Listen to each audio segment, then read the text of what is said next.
Je suis historien et je travaille sur l'histoire des cultures de l'alimentation et l'histoire du végétal, essentiellement pour les 16e, 17e, 18e siècles.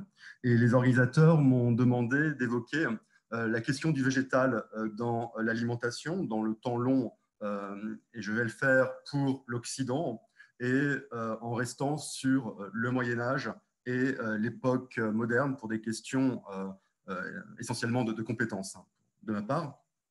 Et je partirai d'un tableau qui est célèbre, un tableau d'Annibal Carracci qui présente un mangeur de haricots fin 16e et qui est un tableau qui est intéressant pour introduire la part du végétal dans les alimentations quotidiennes de la population. Donc, nous avons un personnage qui est affamé. On voit que ce pauvre être hésite entre à la fois la satisfaction d'être bientôt rassasié et la peur du manque. On voit bien la peur du manque par la main qui est posée sur un morceau de pain.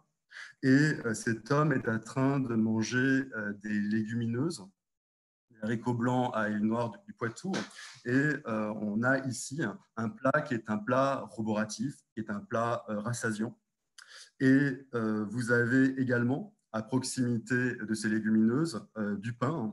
Et ce pain renvoie à une association qui est essentielle dans l'histoire de l'humanité, qui est l'association légumineuse-céréales. Tous les diététiciens actuels vous diront que c'est une très bonne association d'un point de vue nutritif. Et c'est un élément que l'on va retrouver dans les grandes aires de civilisation. Si vous allez en Amérique précolombienne, vous avez le maïs et le haricot. Si vous allez au Maghreb, vous avez la semoule et les pois chiches. Si vous allez en Chine, vous avez le soja et le riz. En Occident, vous allez avoir les céréales, blé, avec des légumineuses. Et ce qui est intéressant sur ce tableau, par un hasard, vous avez un croisillon qui reprend un peu l'idée pour nous d'une prison. Ce n'est absolument pas l'idée de Carracci, mais c'est ce que nous pouvons voir aujourd'hui. Et ça renvoie à une idée qui avait été énoncée par l'historien Fernand Braudel lorsqu'il parlait des prisons de longue durée, des prisons alimentaires de longue durée, c'est-à-dire des aliments dont on ne peut pas se passer pour des raisons techniques que l'on va consommer pendant des siècles. Et donc, pendant des siècles, la consommation de légumineuses céréales a été essentielle dans le dynamisme démographique de l'Occident. Vous avez également sur ce tableau la présence de cives, qui est une signature rustique pour montrer la dimension plutôt paysanne, populaire de cette alimentation. Et vous avez une autre signature qui est une signature qui renvoie à une tarte de blettes à la bolognaise, qui est une façon de faire référence à la ville du peintre, Bologne, Bologne-la-Grasse, et qui vous permet de voir aussi un plaisir alimentaire qui peut être associé au végétal. On est dans le domaine italien et l'Italie a un statut un peu à part dans les cultures alimentaires occidentales, puisqu'en Italie, il y a une part importante réservée aux légumes, contrairement à ce qu'on va avoir en France, en Allemagne ou dans les îles anglo-saxonnes. Alors, ce tableau me permet d'introduire cette notion de part centrale du végétal dans l'alimentation quotidienne. Et c'est ce que je vais essayer de vous montrer en plusieurs points pour essayer de faire un point également sur la manière dont on perçoit l'alimentation végétale au Moyen Âge et à l'époque moderne. Donc tout d'abord, l'alimentation végétale, c'est vraiment la question de la subsistance. C'est vraiment la question de la subsistance et de la survie de la population. Et c'est quelque chose que l'on voit très bien avec la part des céréales. Les céréales qui sont essentielles. Là, vous avez un extrait d'un livre de raison qui a été tenu par un ouvrier lillois qui va dessiner dans la marge de son livre de raison un superbe épi de céréales avec le système racinaire qui est bien présent. On voit bien également les grains. Et il le dessine parce qu'on est au lendemain d'une famine, de la famine de l'avènement de 1660-1661, et il perçoit une très bonne récolte à venir, et donc la fin de la famine. Et les céréales sont essentielles dans cette culture alimentaire, puisque pour l'époque médiévale et pour l'époque moderne, on considère que les céréales peuvent représenter jusqu'à 80% des calories hebdomadaires. Plus on descend évidemment dans les classes sociales, plus on va vers les classes populaires et plus la part des céréales est importante. Alors ces céréales peuvent être consommées sous forme de bouillie, plus ou moins épaisse, bouillies qui ont l'avantage de pouvoir réaliser avec des grains inférieurs, bouillies qui ont l'avantage de pouvoir être consommées par l'ensemble de la population, du nouveau-né qui va être sevré jusqu'au vieillard édenté, et des bouillies qui peuvent être plus ou moins épaisses. On peut même avoir des cas où la bouillie est coupée en tranches et on va la faire frire dans de la graisse pour avoir quand même le plaisir gustatif du gras. Ça peut être consommé, céréales peuvent être consommées sous forme de crêpes et de galettes, un peu partout en Europe occidentale, et évidemment sous forme de pain levé. Et les céréales sont associées à la soupe.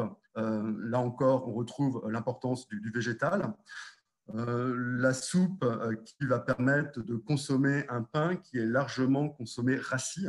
Et on retrouve ici le principe de la recherche d'un plat qui va être un plat rassasiant, bourratif, qui va donner l'impression de satiété grâce à ce pain détrempé par le bouillon de légumes. Si on a un peu les moyens, évidemment que la soupe, on va l'aromatiser avec du lard ou avec un beurre bien rance. Mais la base, l'accompagnement traditionnel du pain, c'est le végétal, ce sont les végétaux et notamment le chou. Ici, vous avez un beau chou de représenté qui est probablement le légume le plus présent dans les potagers à l'époque médiévale et à l'époque moderne. Ces légumes, on les retrouve bien dans les jardins paysans, dans les jardins de subsistance. Alors, là, je triche un peu parce que je passe par une iconographie qui représente Saint-Fiacre, Saint-Fiacre ermite et saint patron des jardiniers, mais placé dans un jardin qui peut évoquer un jardin de subsistance, un jardin de la paysannerie tel qu'on pourrait en avoir à l'époque médiévale et à l'époque moderne. Et on va retrouver des choux, des choux à différents stades végétatifs. L'avantage des choux, c'est la possibilité d'en avoir toute l'année. Plus, grâce à la saumure, on peut conserver très longtemps le chou. Donc, c'est un élément essentiel dans cette culture de la faim et dans le choix de végétaux qui sont à la fois des végétaux bourratifs, qui vont être rassasiants, qui vont tenir au corps. Il faut aussi que ce soit des légumes de garde. Et c'est un élément que l'on va retrouver dans un panier où vous avez déjà des légumes qui ont été récoltés, qui sont des légumes racines, des raves, des panais. Donc là, on est encore dans cette culture de la faim où on va survaloriser les légumes de garde. Vous avez également des fèves. Vous avez aussi des pommes. Les pommes qui sont également des fruits considérés comme des fruits de paysans, arbres en plein vent qui donnent facilement, et un fruit qui est également rassasiant et donc associé à l'imaginaire de la paysannerie et absolument pas à l'imaginaire des élites. Et vous avez également dans ce jardin la présence d'herbes aromatiques et d'herbes médicinales, avec des herbes qui servent à la fois de simples, donc qui entrent dans la pharmacopée classique, qui repose essentiellement sur du végétal, et qui sert également à aromatiser cette cuisine. Outre cette image de subsistance, les légumes, en tout cas les légumes de garde, vont être associés à la pauvreté. Subsistance, pauvreté, et cette image liée à la pauvreté liée aux légumes, on retrouve cette image dans les proverbes, qui est une manière de faire de l'histoire de l'alimentation pour l'époque médiévale et moderne. En faire ses choux gras, qui est un proverbe qui est attesté à partir du XVe siècle, qui veut dire en tirer bénéfice. Et donc en tirer bénéfice, c'est-à-dire la possibilité d'associer du gras à son chou. Le chou renvoie au jardin de subsistance, le gras renvoie au plaisir gustatif dans une société qui est fondamentalement lipophile, qui est une société qui rêve de gras, qui rêve de viande, même si elle mange essentiellement des légumes. C'est vraiment la viande et le gras qui attirent cette population. L'on va retrouver dans des proverbes du XVIIe siècle, selon la même logique, faire ses pois au lard. Cela vient à propos comme lard en pois. Ce n'est pas tout que les choux, il faut encore de la graisse. voyez, on est exactement sur la même idée et on voit cette continuité pluriséculaire de cette culture alimentaire que l'on va retrouver au XIXe siècle dans des proverbes tels que des choux sans huile donnent-les au diable ou expression qui est encore connue aujourd'hui, hein, mettre du beurre dans les épinards, second XIXe siècle. Et là, on voit bien l'importance du temps long en histoire et la continuité de cette idée que les légumes renvoient au jardin de subsistance et renvoient à la notion de maigre et donc de pénitence, de pauvreté, alors que la richesse va être associée à la graisse animale et au gras, et que l'on peut promouvoir les légumes grâce à l'association au gras et au gras d'origine animale. Alors cette pauvreté, elle est représentée sur ce tableau qui montre bien la misère. C'est un tableau donc, du 1er 17e siècle, dans une période qui est particulièrement difficile en Europe occidentale, marquée notamment par des conflits. Vous avez un couple de mendiants hors d'âge, c'est-à-dire qu'on est bien incapable de dire réellement l'âge de ce couple, mais on voit qu'ils ont été marqués par la misère et par la difficulté des temps.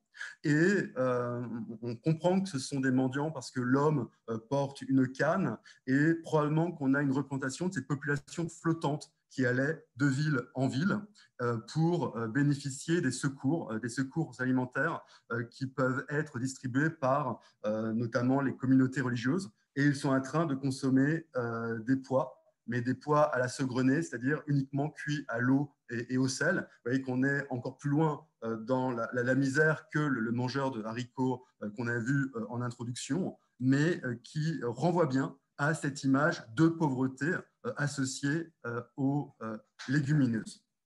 Alors, cette image de pauvreté associée aux légumes, on la retrouve également dans l'univers religieux. Mais là, c'est une pauvreté qui est valorisée, car c'est une pauvreté qui est volontaire, qui est recherchée, qui est l'idée d'imiter la pauvreté du Christ par une alimentation qui va exclure la viande.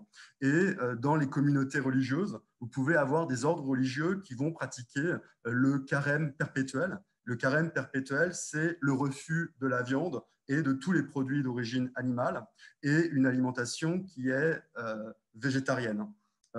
On le voit ici dans cette description de l'abbaye de la Trappe, qui est une abbaye normande qui a été réformée au XVIIe, dans la seconde moitié du XVIIe siècle, par l'abbé de Rancé, et qui est l'exemple même de la pénitence alimentaire, qui est l'exemple même de la mortification pour les élites.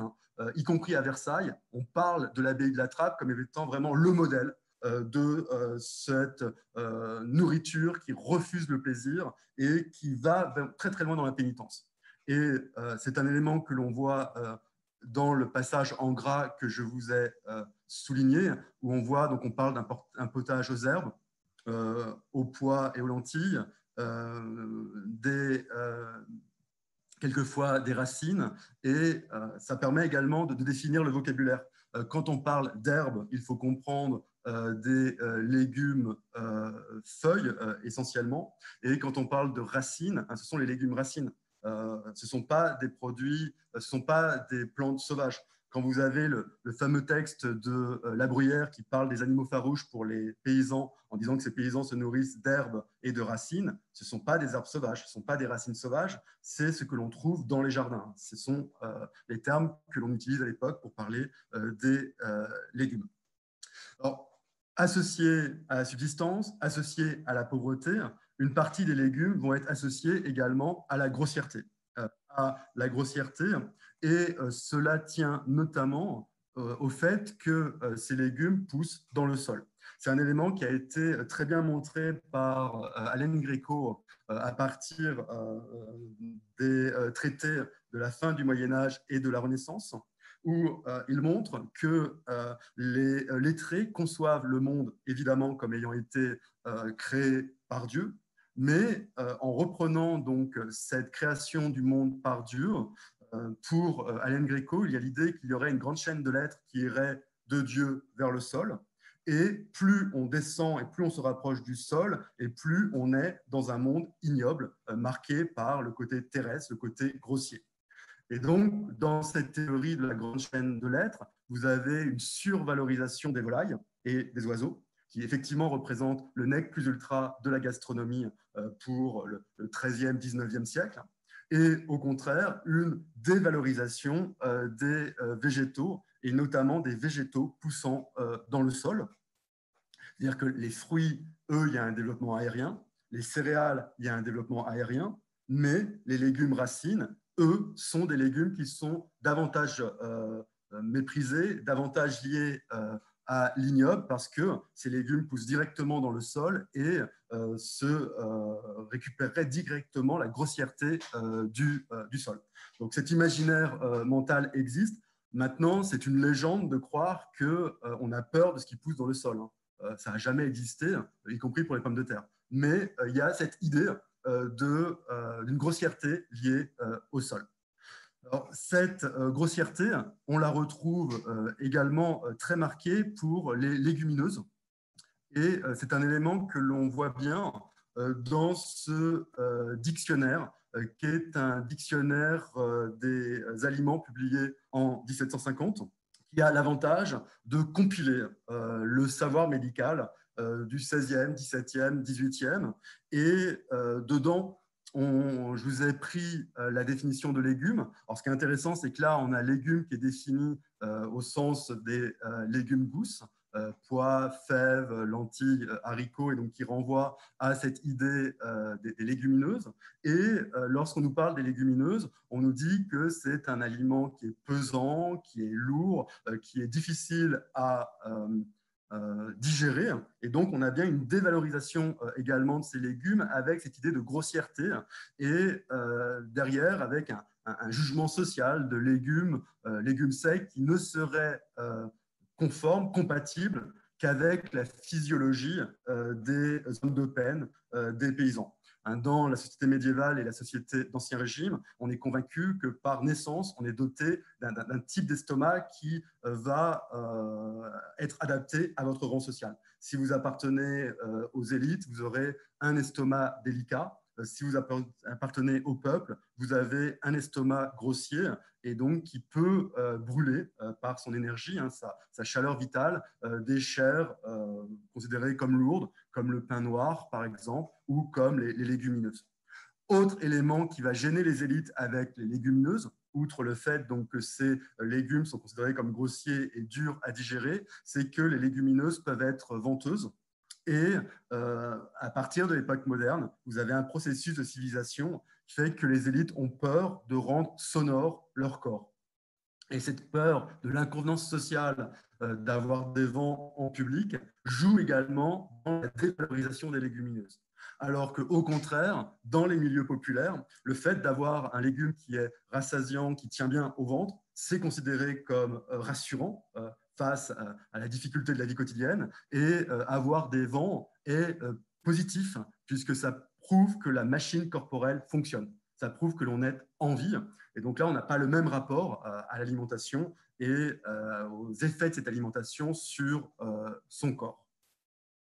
Et ce texte, ici, s'en prend à un traité d'un médecin, Philippe Ecquet, qui, dans le traité des dispenses de carême, a développé l'idée que les légumes pouvaient être sains et nourrissants, ce qui est inimaginable dans le discours médical de l'époque moderne et dans les discours religieux. Le discours religieux ne peut pas admettre l'idée que les légumes soient nourrissants, puisque le légume est associé à la pénitence du maigre. C'est la viande qui nourrit, c'est la viande qui consolide l'organisme, mais pas les légumes dans cette culture. Donc, outre cette image donc, de grossièreté, vous allez également l'avoir dans le principe de l'incorporation. C'est un élément qui est essentiel quand on travaille sur l'histoire de l'alimentation. On ne mange pas que des aliments, on consomme également un imaginaire et on est convaincu que l'on est ce que l'on mange. Alors vous avez le fameux aphorisme 4 de Brillat-Savarin dans La physiologie du goût. Dis-moi ce que tu manges, je te dirai ce que tu es. Et c'est un élément que l'on va retrouver à l'époque moderne dans un certain nombre de sobriquets péjoratifs qui vont permettre de définir les paysans, ventre à choux, planteur de choux, mâcherave, et surtout au 19e, le petzouille, le petzouille qui est un peu l'idiot du village, celui qui n'est pas très futé, qui est plutôt lourdeau dans la réflexion. Petzouille, ça veut dire mangeur de pois. Et là, on est totalement dans une analogie entre ce que vous consommez et ce que vous êtes. C'est-à-dire vous incorporez la grossièreté du légume de garde et vous vous comportez comme un légume de garde en quelque sorte, comme un pois qui est donc un légume totalement dévalorisé. Alors, subsistance, pauvreté, grossièreté et pénitence. Les légumes sont également associés de longue date à la pénitence et c'est l'Église chrétienne qui a associé les légumes à la notion de pénitence. Dans le christianisme, vous n'avez pas de tabou alimentaire dans le sens où il n'y a pas de tabou alimentaire définitif, perpétuel. En revanche, vous avez des interdits alimentaires de calendaire d'obligation. C'est-à-dire que dans le christianisme, vous allez avoir des jours maigres et des jours gras, une alternance entre les jours maigres et les jours gras. Les jours gras, il n'y a aucun interdit alimentaire. Les jours maigres, on interdit la viande. La viande est interdite. Et l'idée des jours maigres, c'est de mortifier son corps, c'est de faire pénitence. Et donc, le discours de l'Église a valorisé la viande comme étant un aliment de puissant, comme étant un aliment associé à la virilité, à la bonne santé.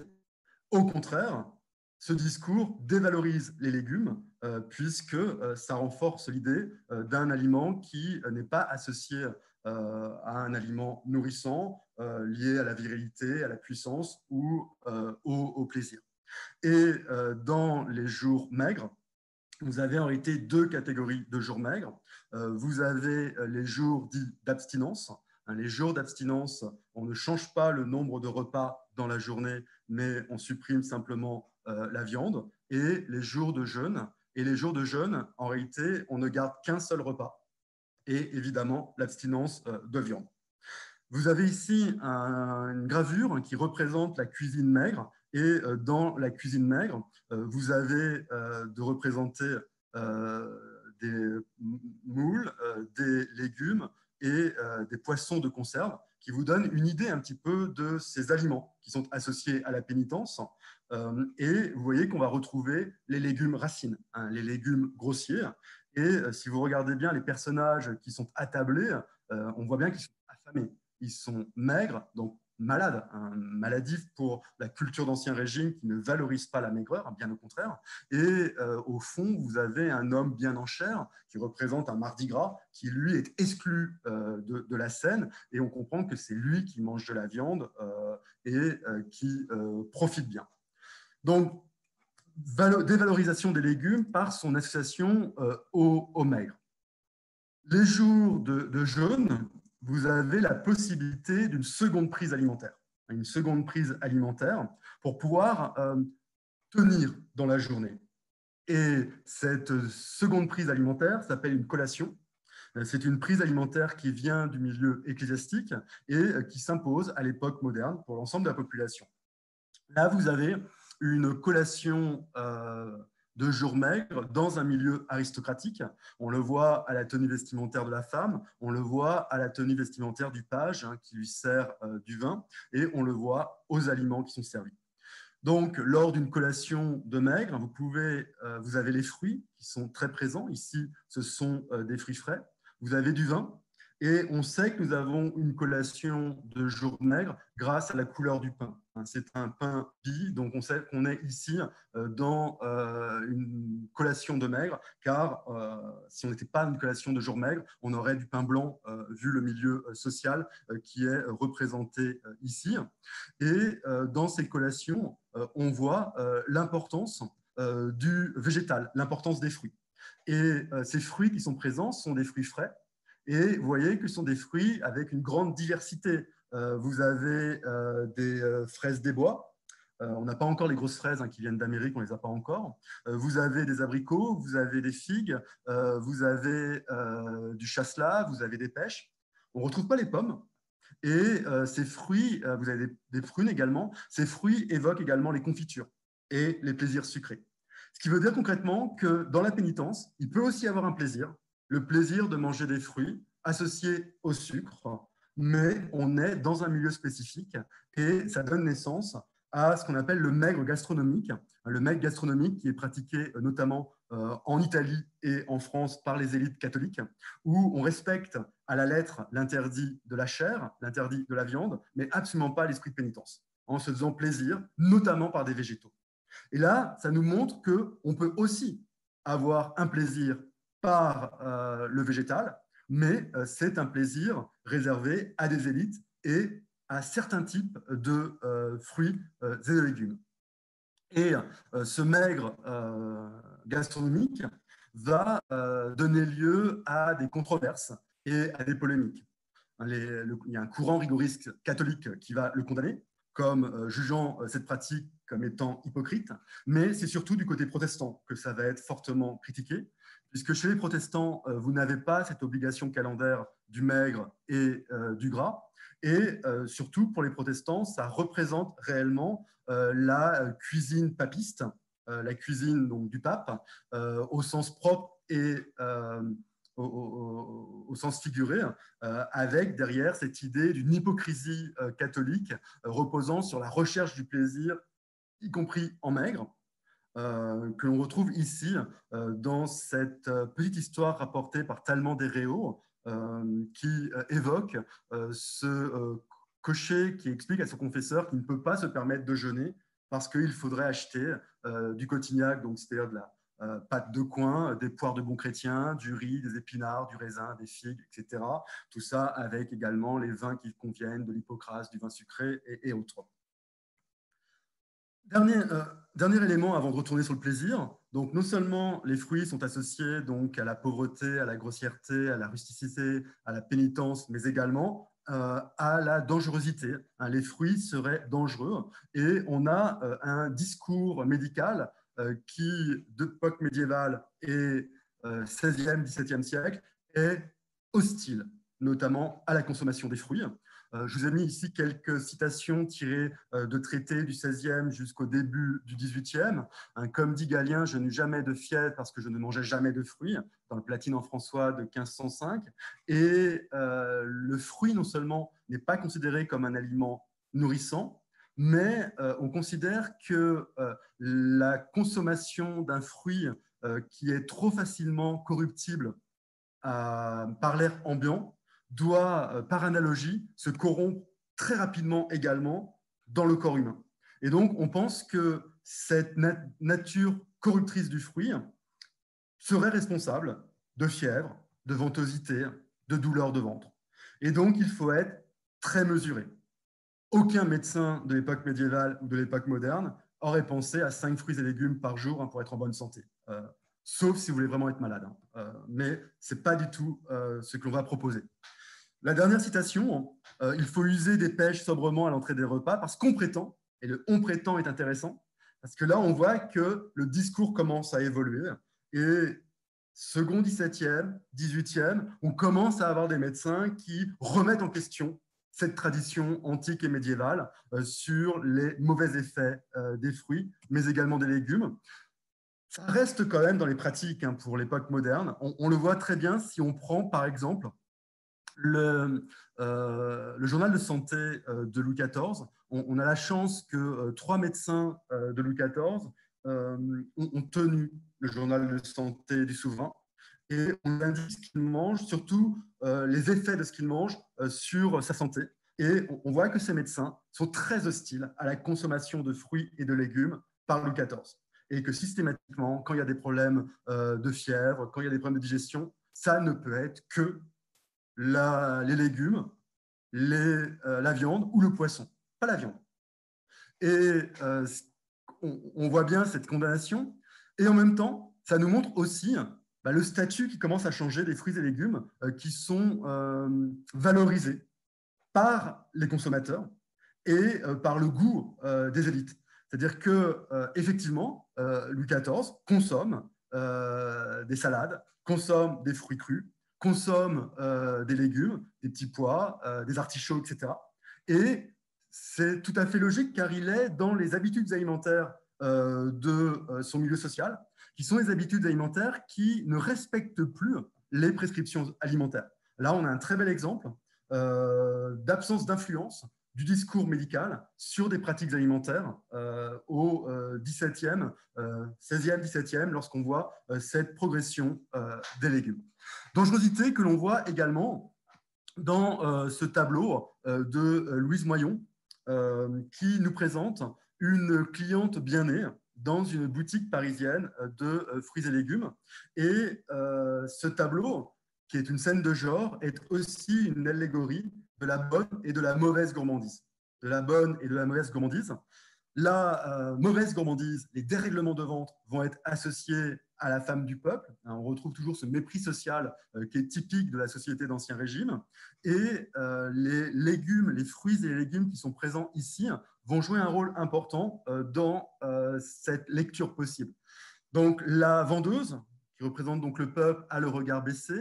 Elle a une chemise qui est malpropre et quand notre regard glisse le long de cette chemise malpropre, nous voyons que dans la corbeille de fruits, de pommes qui est juste en dessous d'elle, il y a une pomme véreuse. Donc le fruit est dans le verre. Le verre est dans le fruit, pardon. Lorsqu'on est à proximité de la pomme véreuse, on voit qu'on est attiré par le chat qui est en train de dormir sur une assiette en étain sur lequel vous avez les résidus d'un repas. Et vous avez donc un chat glouton qui est en train de somnoler après un repas. Et le chat représente les dérèglements du ventre et les dérèglements sexuels dans la peinture occidentale. Le chat est à proximité d'une association scabreuse entre deux melons et une courge. Et vous avez également, au-dessus du chat, le chat est entre les melons et une courge et l'étagère sur laquelle vous avez un fromage. Et vous avez une expression des années 1630 qui est « laisser aller le chat au fromage », qui veut dire, qui désigne le fait qu'une femme mariée profite de l'absence de son mari pour recevoir son amant. Donc le thème est vraiment sur la sexualité. Et du côté de l'association scabreuse entre le melon et la courge, vous avez un artichaut qui est un légume considéré comme aphrodisiaque à l'époque moderne. Et les melons sont également associés à la galanterie, à une forme de plaisir. Et vous avez au premier plan une pelure de pomme qui reprend quasiment la forme d'un serpent et donc qui reprend la notion de la tentation.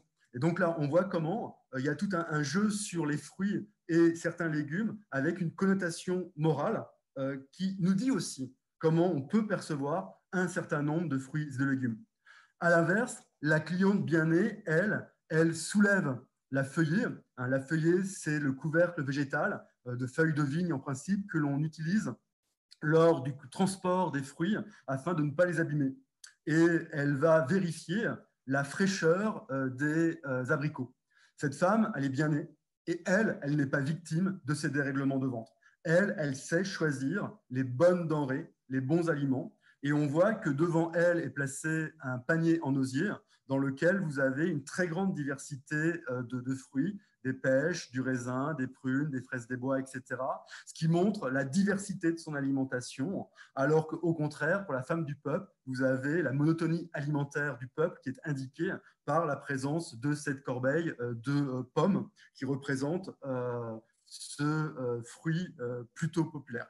Et je terminerai donc par délicatesse et plaisir, puisque j'avais évoqué le luxe dans le titre, délicatesse et plaisir. Et effectivement, à l'époque moderne, vous avez une valorisation des fruits et des légumes. Et cette valorisation des fruits et des légumes avait été avait été perçue par Jean-Louis Flandrin, qui était le grand historien d'histoire de l'alimentation en France, et qui avait compté le nombre de légumes différents cités dans l'intitulé des recettes françaises, dans des livres de cuisine du XIVe au XVIIIe siècle. Et il montrait ainsi une augmentation importante des variétés citées, puisque 24 pour le XIVe, XVe siècle et 57 pour le XVIIIe siècle, avec une augmentation dans ces calculs au XVIIe siècle, avec 51 légumes différents cités dans les intitulés, dans les titres de ces recettes. En réalité, cet engouement pour les légumes date de la Renaissance et c'est lié à une influence italienne. C'est lié à une influence du modèle italien et de l'art de vivre de la villa et de cette influence du potager. Alors, ces légumes, ce n'est pas n'importe quel légume. Ce ne sont pas les légumes de garde, ce sont plutôt les légumes primeurs, ce sont les salades, ce sont les asperges, ce sont les artichauts, des légumes qui sont considérés comme plus délicats, des légumes qui ne sont considérés comme non rassasiants, non bourratifs, parce que quand on appartient aux élites, on n'a pas la préoccupation de la faim, on n'a pas la préoccupation de se remplir le ventre. Et cet engouement pour les légumes, on le voit très bien dans ce frontispice d'un livre de cuisine français de 1654, Les délices de la campagne, où on voit donc des domestiques dans la cour d'une maison des champs. Donc vous avez un domestique qui porte une volaille lardée, un autre domestique qui porte un pâté, la pâte avec la chair à l'intérieur, un troisième domestique avec du vin clissé, des bouteilles de vin clissé, et enfin le troisième domestique qui est un jardinier avec le râteau et la bêche, qui est une façon de bien indiquer que les végétaux seront présents dans un bon repas à la française. Pour faire bonne chair, il faut des végétaux. Sans bonne chair, on peut pas faire, sans les végétaux, on ne peut pas faire une bonne chair. Et c'est pas un hasard si vous avez au XVIIe le jardinier François, qui est un livre d'horticulture qui est contemporain du cuisinier François, qui est le premier témoignage imprimé de la nouvelle cuisine française. Et le jardinier François nous permet de bien souligner que cet engouement pour les légumes a aussi eu comme conséquence de nouvelles techniques horticoles et la production de nouvelles qualités de légumes. Pensez à l'essor de la culture sur couche, l'essor de la culture en utilisant des cloches de verre, des châssis, la technique de l'espalier dans les jardins, etc. Et pour terminer, cet engouement pour les fruits et les légumes, on va les retrouver dans le jardin, dans le repas à la française. Et dans le repas à la française, vous avez plusieurs séquences où les légumes vont être servis, les fruits également. Donc vous avez la première étape, le potage, qui est l'endroit où on peut avoir donc évidemment des végétaux, mais surtout vous avez un passage essentiel qui est la séquence du raw. Le raw, c'est la viande rôtie qui obligatoirement doit être accompagnée de salade. Et sur cette carte d'un restaurant de la période révolutionnaire, on retrouve l'entrée raw et salade. La salade, donc c'est plusieurs variétés de salade avec des agrumes et d'autres, des fleurs, des anchois, d'autres éléments qui sont associés.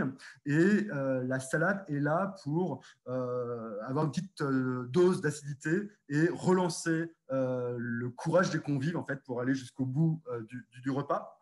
Et surtout, les légumes vont être dans la séquence des entremets.